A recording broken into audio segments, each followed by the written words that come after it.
Hi, this is Simon from writtenlegalenglish.com and welcome to yet another free legal English exercise. In this video I want to introduce the task that I'd like you to do, and it's going to be based on language building. In other words, we're going to be taking a sentence which has got noun in it and we're going to transform that sentence into a sentence with a verb structure.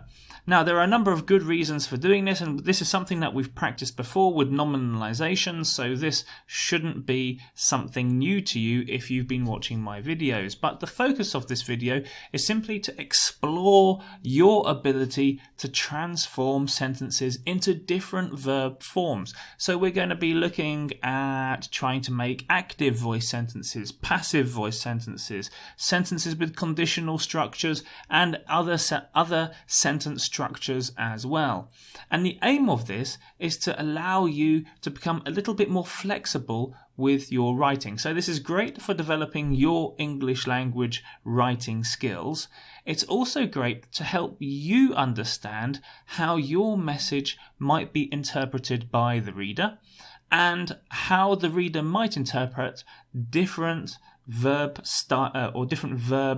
structures that you might use. So below this video, you'll see, or above this video, depending on where you're watching this video, you'll see the sentences that I would like you to redraft and the main verb that I would like you to use. So before you go and do that, let's just work through one example so you know exactly what I'm talking about. So have a look at the example on the screen. The configuration of the system made the system very difficult to understand. I'm sure everyone's had the situation or met the situation where a system, whatever that system might be, technological system for example, and its configuration is so complex that you don't know what to do. It's not intuitive. And so that's the idea behind this system.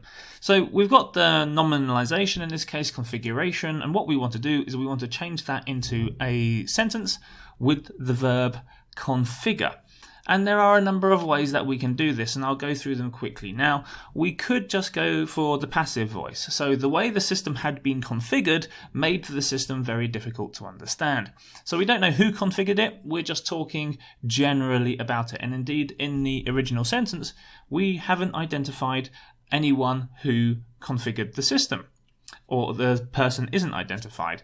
We might want to introduce that subject in a very general way using the active voice, and we might say the way they configured the system made the system very difficult to understand.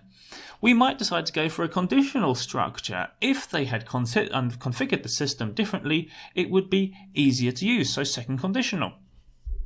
You might go for a mixed conditional structure or something like this, but you can see how the message changes a little bit. You might go for another structure, for example, configuring the system in that way made it very difficult to understand.